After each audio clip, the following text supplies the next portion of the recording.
Hello everybody and welcome to Chapter 14, Warm-Up and Flexibility Training. Looks like this is by Dr. Ian Jeffries. I am Professor Evans and let's get to it. Alright, so we're going to be going over all these things here. It's not as big of a chapter. I mean, I got 90 some slides, but most of it's pictures that we're going to do in a lab come Thursday coming up here, or whenever our next class period is. So warm up. So there are definitely positive effects on performance if you warm up first. I can tell you from experience, if I warm up before I play golf, the first 4 holes of golf are going to be a whole lot better than if I just walked onto the golf course, no warm up, and just started swinging at the ball. Almost every time. So positive effects on that performance. So the faster muscle contraction and relaxation of your agonist and antagonist muscles. Definitely can feel that when I warm up before I do anything. Improvements in rate of force development and reaction time. Yeah, I definitely react faster if I've warmed up a little bit first, especially come intramural season, which we're right in the middle of here. Improvements in muscle strength and power. You don't want to try to do a 1 rep max without any warm up. You're not going to be as powerful there. And then lower viscous resistance in your muscles. And that's one that you don't really think about as much, but we do actually feel it, especially the older you get.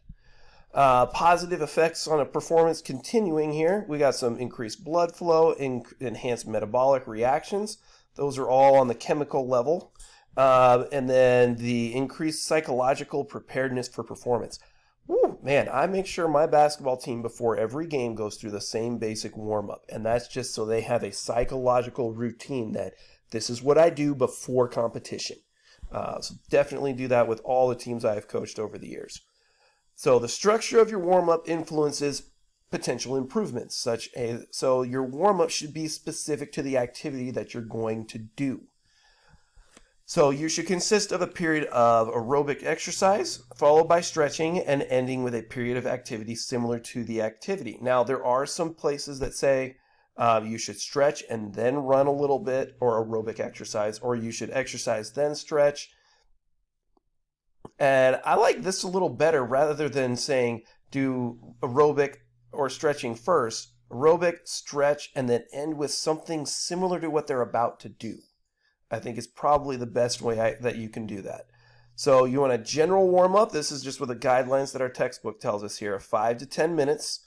And then you want a specific warm-up period that has some movements similar to the sports. So this is where I'd be doing like slides to the, if I'm doing basketball, I'd be doing defensive slides across the court. And then a total warm-up should be between 5 and 10 minutes.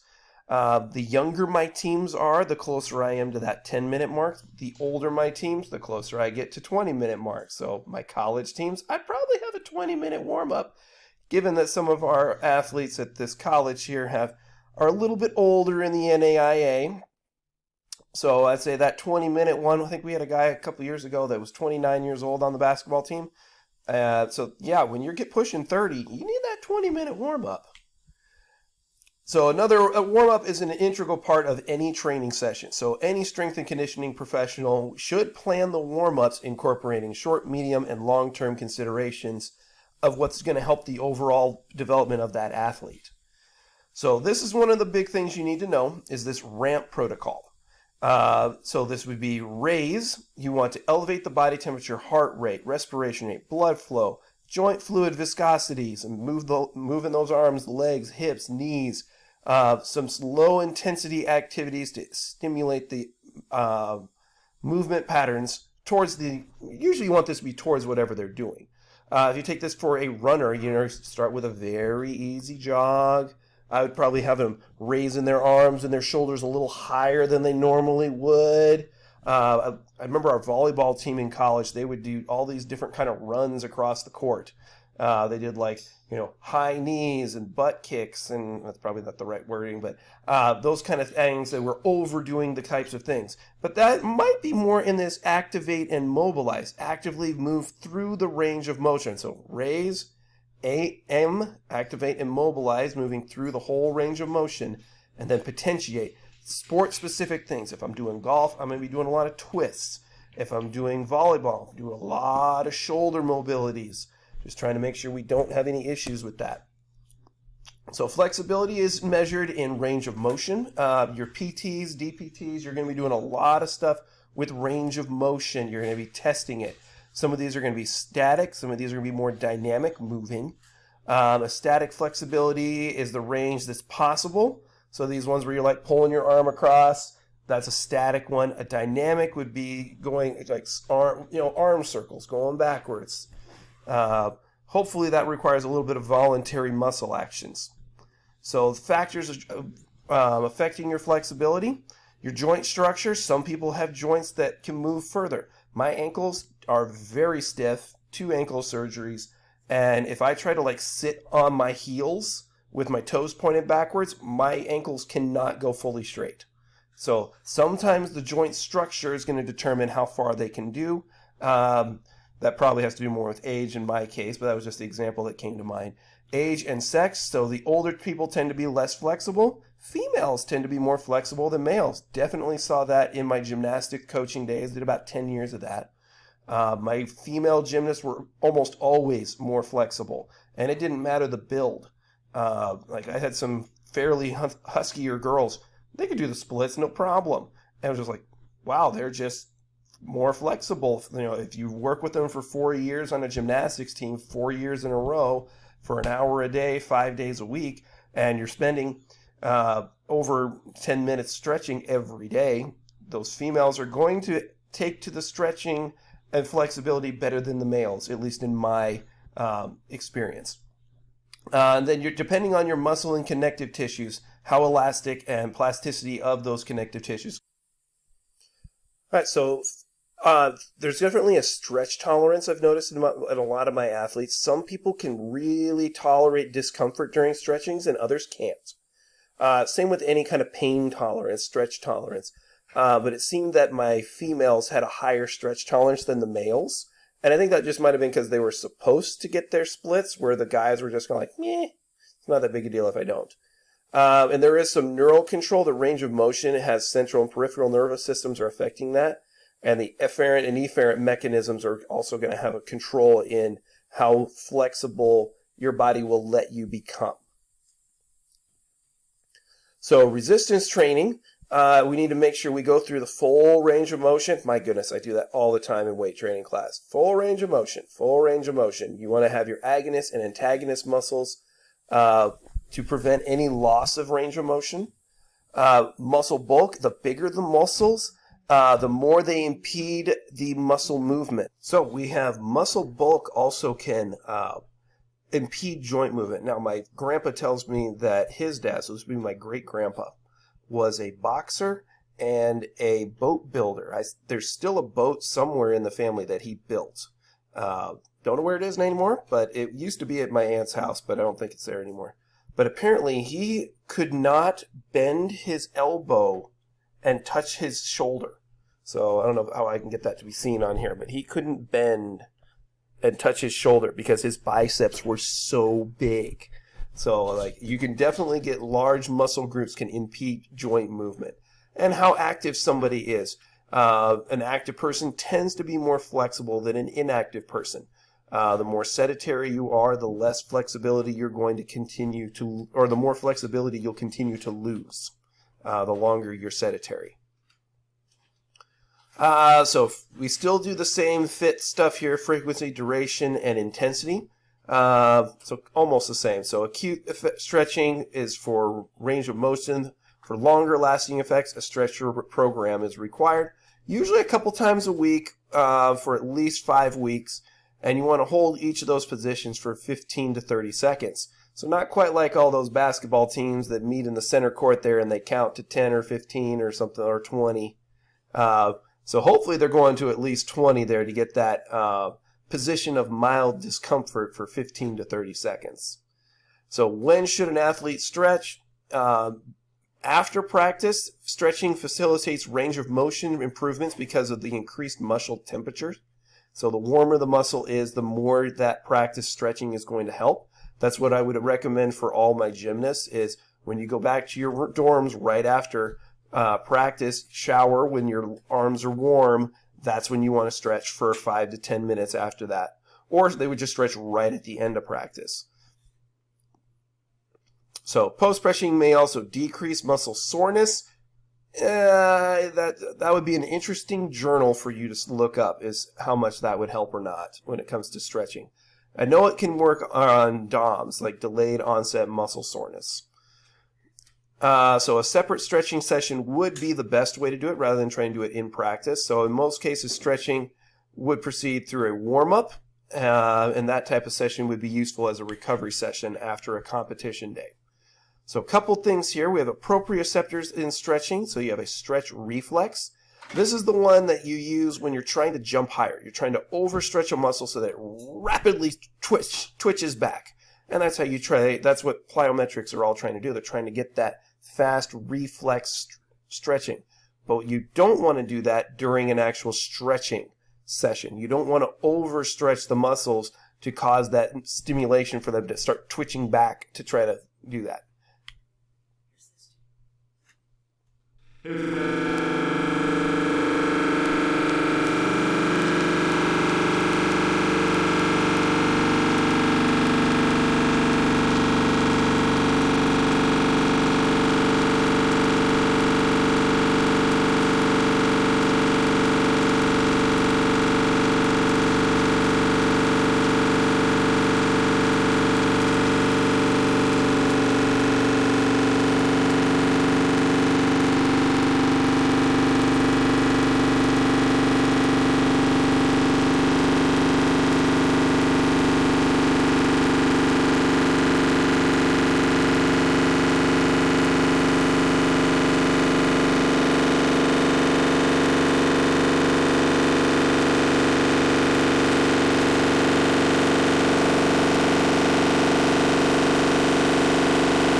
this question on that Golgi tendon is sensitive to increased muscular tension.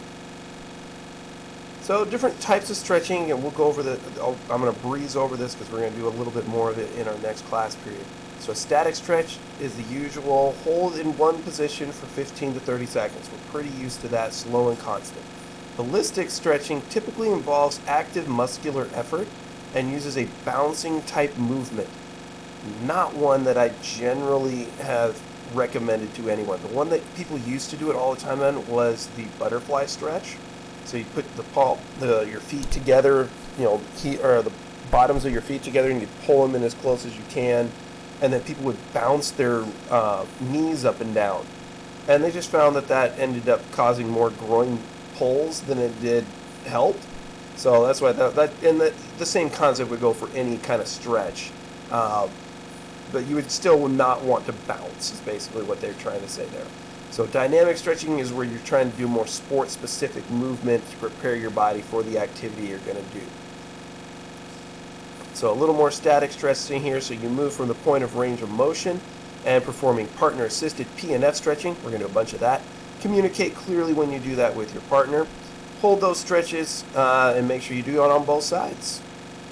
Dynamic stretches are carried out in 5 to 10 repetitions. So if you're doing, arm circles, 5 to 10 forward arm circles, 5 to 10 reverse ones, progressively increasing the range of motion.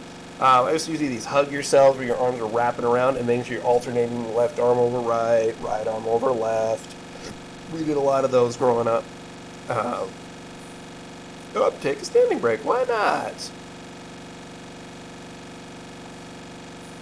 Alright, so here's the one we're going to go over the most when we do this in classes. So your passive pre-stretch is going to be hold it for 10 seconds. Then you're going to isometric hold against that, and then passive stretch again for 30 seconds. So the starting position, the one that I have done the most is the hamstring stretch. So this would be your passive hold, or the passive part of here. So passive pre-stretch. So you try to pull that leg as far forward as you can, keeping a straight leg up in the air. Then your partner is going to subject their hands, make sure you check where their hands are and arms are on this one, to a P&F stretch. So you're going to put one in front of the knee and one on the ankle. And then you're going to press against that, doing a hold, relax, and try to increase each time they press against, and then you're going to press a little further forward. Press against 1, 2, 3, 4, 5. I forgot what the number was. I think it was 10. And then you relax it, and then try to stretch it a little more. So this is the kind of stretching we're going to be working on with these kind of partner stretches. Come class. Then you're going to do that isometric hold and relax. We're going to hold, relax. Then you're going to try to increase that stretch a little bit farther. Which I guess I already kind of said that. Alright, so that's all I got for today, and we will do a little bit more of this in our lab in our next class. Have a great day.